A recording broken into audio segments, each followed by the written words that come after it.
বন্ধুরা, মাত্র কিছুদিন আগেই জগন্নাথ দেবের রথযাত্রা তিথি পালিত হয়েছে।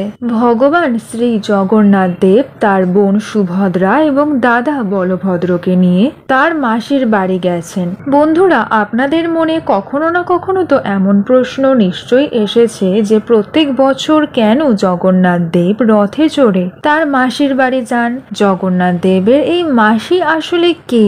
জগন্নাথ দেবের তার মাসির বাড়ি এত পছন্দের কেন? আসুন বন্ধুরা, আজকের এই ভিডিওটির মাধ্যমে দেখে নেওয়া যাক। নমস্কার প্রিয় দর্শক বন্ধুরা, কৃষ্ণার্জুন চ্যানেলের পক্ষ থেকে আপনাদের সকলকে জানাই আন্তরিক স্বাগত। বন্ধুরা, ধর্মীয় শাস্ত্রে উল্লেখ রয়েছে রথস্থ বামনং অধিষ্ঠা, বামনং পুনর্জন্ম ন বিদ্যতে, অর্থাৎ বন্ধুরা রথের ওপর অধিষ্ঠিত ভগবান শ্রী শ্রী জগন্নাথ দেবকে একবার দর্শন করলে আর পুনর্জন্ম হয় না।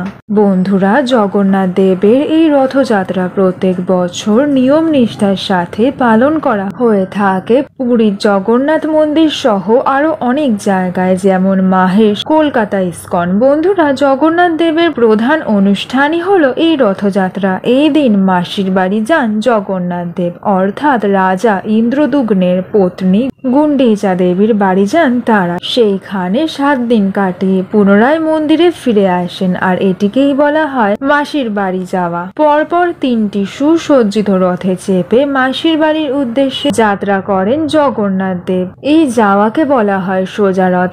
আর বন্ধুরা, এই মাসির বাড়ি থেকে পুনরায় শ্রীক্ষেত্র অর্থাৎ পুরীর মন্দিরে ফিরে আসাকে বলা হয় উল্টো রথ যাত্রা। মান্যতা অনুযায়ী পুরীর জগন্নাথ দেবের এই রথযাত্রা থেকেই আমাদের বাংলাতে রথযাত্রার সূচনা হয়েছিল। স্বয়ং প্রভু শ্রী শ্রী চৈতন্য দেব নীলাচল যাত্রা থেকে রথযাত্রা বাংলায় আনে। এরপর বাংলায় পুরীর অনুকরণে রথযাত্রার প্রচলন শুরু হয়। এখন অবশ্য বাংলার বহু জায়গাতেই এই রথযাত্রা অত্যন্ত জনপ্রিয়। আমাদের বাংলায় যে দুর্গাপুজো অনুষ্ঠিত হয় তার খুঁটি পুজো হয় এই রথযাত্রার দিনেই। পদ্মপুরাণ অনুযায়ী মহাভারতে মালবা নামে এক রাজ্য ছিল, যে রাজ্যের রাজা ছিলেন মহারাজ ইন্দ্রদুগ্ন। তিনি ছিলেন শ্রী বিষ্ণুর পরম ভক্ত, যার মনে একটাই ইচ্ছা ছিল কোনোদিন ভগবান বিষ্ণুর সাথে সাক্ষাৎ করা। তিনিই গড়ে তুলেছিলেন এই শ্রীক্ষেত্রের মন্দির, যেটি বন্ধুরা পুরীর মন্দির জগন্নাথ ধাম নামে পরিচিত। তিনি যখন মন্দির গড়ে তুলেছিলেন তখন সেই মন্দিরে কোনো দেব বিগ্রহ ছিল না। একদিন রাজার রাজসভায় এক সন্ন্যাসী এসে তাকে নীলমাধবের কথা জানায়। নীলমাধব হলেন স্বয়ং শ্রীনারায়ণেরই রূপ, কিন্তু এই নীলমাধবকে কোথায় পাওয়া যাবে তা জানতেন না রাজন। তখন রাজা তার প্রজা এবং রাজপণ্ডিতকে পাঠান নীলমাধবকে খোঁজার জন্য। কিন্তু বন্ধুরা, নীলমাধব কি এত সহজেই ধরা দেবেন? তাই সবাই নীলমাধবকে খুঁজতে ব্যর্থ হয়। এরপর একদিন পূজা শেষ করে রাজসভায় ফেরার পথে জঙ্গলে পথ হারালেন রাজার প্রধান পুরোহিত। তিনি যখন প্রাণপণে রাস্তা খুঁজছিলেন তখন ললিতা নামে এক কন্যা তাকে পথ দর্শন করে। সেই ললিতা ছিলেন বিশ্ব বসুর কন্যা। এরপর সে জঙ্গলেই বিবাহ করেন ললিতা আর পুরোহিত। বিবাহের পরদিন থেকেই রাজপণ্ডিত বিদ্যাবতী লক্ষ্য করতেন ললিতার পিতা রোজ সকালে কোথাও একটা যান, কিন্তু বন্ধুরা তিনি কোথায় যাচ্ছেন সেটি জিজ্ঞাসা করলে ললিতার পিতা কখনোই উত্তর দিতেন না। কিন্তু তার জামাইও ছিলেন নাছোড়বান্দা। অবশেষে ললিতার পিতা বিশ্ব বসু বিদ্যাবতীকে নিয়ে যায় নীলমাধবের কাছে। নীলমাধবের দর্শন পেয়ে তৎক্ষণাৎ ভক্তি ভরে পূজা দিলেন পুরোহিত বিদ্যাবতী, এবং এই খবর চটজলদি পাঠানো হয় রাজার কাছে। এরপর সমস্ত ব্যবস্থা করা হলো এই নীলমাধবকে নিয়ে যাওয়ার জন্য। কিন্তু যখনই রাজন মন্দিরে এলেন তখন কেউই নীলমাধবকে আর খুঁজে পেলেন না। তখন আবার শোনা যায় দৈববাণী, সমুদ্রের জলে ভেসে আসবে যে কাঠ, সেই পবিত্র কাষ্ঠখণ্ড থেকেই তৈরি হবে বিগ্রহ।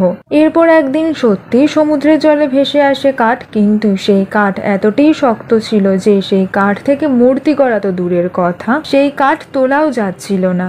মহারাজ আবারও পড়ে গেলেন মহা দুশ্চিন্তা। এরপর প্রভু বিশ্বকর্মা স্বয়ং আসেন রাজ দরবারে এবং বলেন নীলমাধবের মূর্তি তিনিই করবেন। তিনি আবার শর্তও দেন, 21 দিন তার সময় লাগবে এই মূর্তি গড়তে। ততদিন এই কাষ্ঠ মূর্তি তৈরি করা কেউ দেখতে পাবে না। শর্ত অনুযায়ী কাজ শুরু হয়, কিন্তু রানীমার আর তর্স হয় না। তিনি ঘরের ভেতর থেকে কোনো আওয়াজ না পেয়ে সোজা ঢুকে যান ঘরের মধ্যে। এবং বন্ধুরা, তিনি ঘরে ঢুকে যা দেখলেন তা জানলে আপনারা সকলেই অবাক হয়ে যাবেন। কারণ বন্ধুরা, ঘরের মধ্যে ছিল না কোনো কারিগর। সেখানে অর্ধ সমাপ্ত অবস্থায় কেবল এক বিগ্রহ ছিল, যার গোল গোল চোখ ছিল, না আছে হাত না আছে পা। এরপর তিনি অনুশোচনা করতে থাকেন। ভাবলেন এই শর্তকে খণ্ডানোর জন্য এত বড় শাস্তি পেতে হয়েছে। কিন্তু রানী গুন্ডিচার এই দুঃখ জগন্নাথ প্রভু বেশি দিন স্থায়ী হতে দেননি। তিনি স্বপ্নাদেশে বলেন এটি তার ইচ্ছাতেই হয়েছে। এই রূপেই তিনি পূজা নিতে চান।